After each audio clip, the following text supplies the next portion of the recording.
Hey YouTube, welcome back to Axis and Allies, the Garrison, with another episode of the YouTube Wars. Today is G.I. Joe's turn with his Japanese Imperial Army.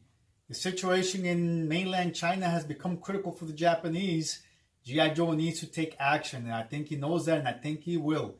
Things are definitely very interesting. The Japanese in mainland China are not only facing the Americans, but they're also facing the Chinese army. They're facing the Red Army.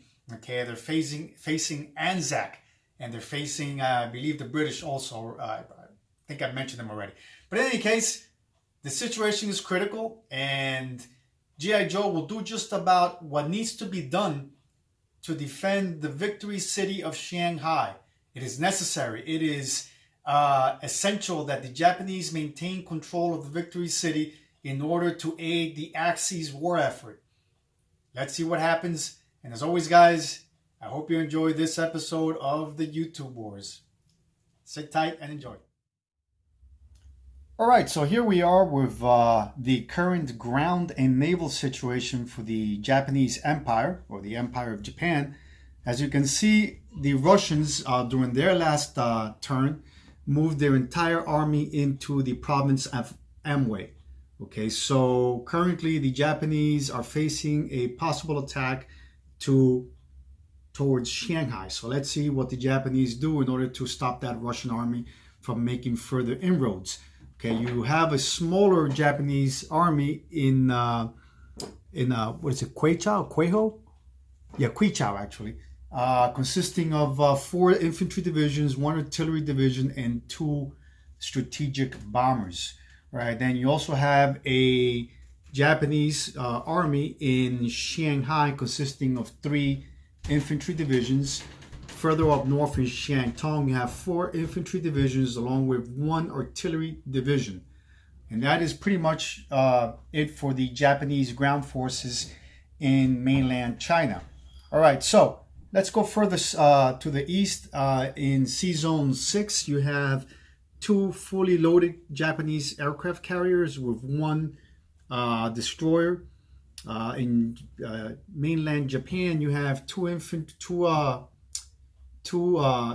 fighter squadrons, along with a total of about 7 infantry divisions. No, 8 infantry divisions defending the Japanese mainland. All right, so that's about it for the Japanese as far as ground positioning. Now, navally, also that's about it, and let's see what the purchases were for the Japanese that G.I. Joe made with the Japanese. They are a total of 2 armored divisions, 2 submarines, and 1 fighter squadron. Okay, and the Japanese will be carrying over 1 industrial production certificate for their next turn, for the next round. All right, guys, sit tight and we shall come back with the order of battle. All right, so this is the order of battle. Generalissimo G.I. Joe declared 3 battles that he will be fighting with the Japanese during this current turn. The first battle will be in C-Zone 37, where you have a single strategic Japanese bomber squadron attacking the Anzac destroyer in C-Zone 37. This bomber has 2 movements left in its gas gauge, and it's actually coming from Kwichao. That's where that bomber is coming from. The second battle is taking place in C-Zone 36, where you have 2 naval transports, 1 U.S. and 1 Anzac, actually 1 British naval transport. It's being attacked by, that small fleet is being attacked by a Japanese destroyer coming from C-Zone 6. All right. This will be an auto kill. Both transports will automatically will be sunk and go down to the bottom of the sea. All right. So the battle of interest is the battle taking place in Amwhe. The Japanese are throwing everything but the kitchen sink at the Russian army, made up of 14 infantry divisions and 2 AAAs. I believe the Japanese are going in with everything they had in Kwichao. They're throwing in their 4 are infantry divisions along with 1 artillery. The mechanized infantry division here also is coming from Hunan. You have an additional infantry division coming from Kiangsu being thrown into the battle in Amwhe, and an additional Japanese force of 4 infantry and 1 artillery division going into the Battle of Amwhe. So that's, I believe, let me try to count. You have 4, 5, 6, 7, 8, 9. 9 infantry Japanese divisions, along with 2 artillery and 1 mechanized infantry division attacking the 14 Russian infantry divisions. You also have 1 strategic bomber coming from Kweichow. That bomber will have 5 movements left in its gas gauge. You have an additional, a tactical bomber, along with 3 fighter squadrons coming from the Japanese carriers in Sea Zone 6. Those aircraft will have 1 movement left in their gas gauges. In addition, you have an additional 2 fighter squadrons coming from mainland Japan, and those fighters will have 1 movement left in their gas gauges. So it's a titanic battle taking place in Amwhe. Okay, the Japanese are definitely throwing everything in this battle. That is basically all of their firepower is going into taking out the Russian army in the Chinese province of Amwhe. All right, guys, sit tight and we shall return with the results of combat.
All right, so we just resolved combat for the battles that were just fought.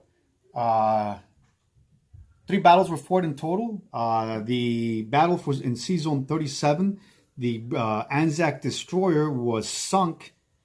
The attacking Japanese bomber, this survived the attack and would go on to land in Hainan at a movement of 2. That's how many movements that bomber had left in its gas gauge. All right, the second battle took place in Formosa, off the coast of Formosa. No, actually here. What am I talking about? In Sea Zone 36.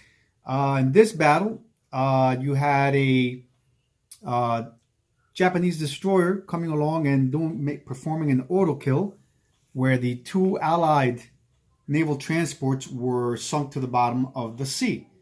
All right, so That's that for that attack. And of course, the major battle, the Titanic battle that was fought in Amwhe. What a bloody mess this was.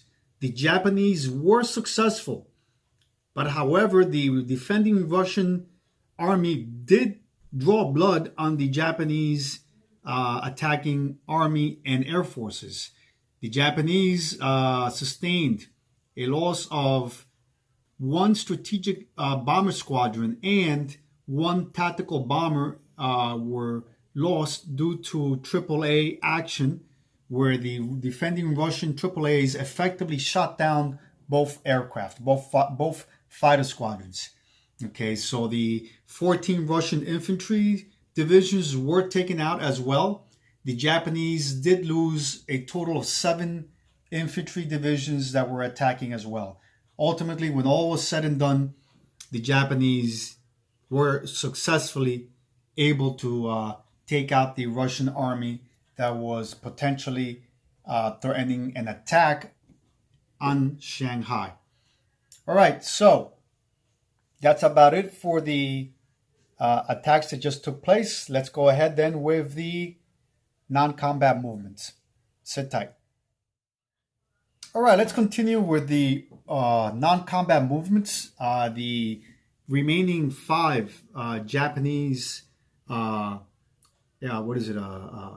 fighters and tactical bomber that survived the attack will be landing in Kiangsu at a movement of 1 from Anhui onto Kiangsu.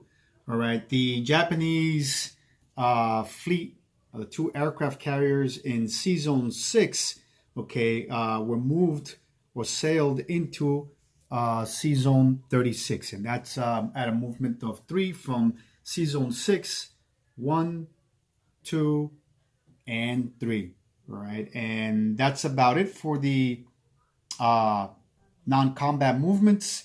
We're going to go ahead now with the placement of new units. So the 2 newly built armored units are going to be placed into Kiangsu to help with the defense of Shanghai, as well as the newly purchased fighter goes into Kiangsu, and the 2 submarines will go onto Sea Zone 6, and that's it for the placement of units. Okay, so what an interesting round this proved to be. I would say overall that it was a successful round or turn for Japan.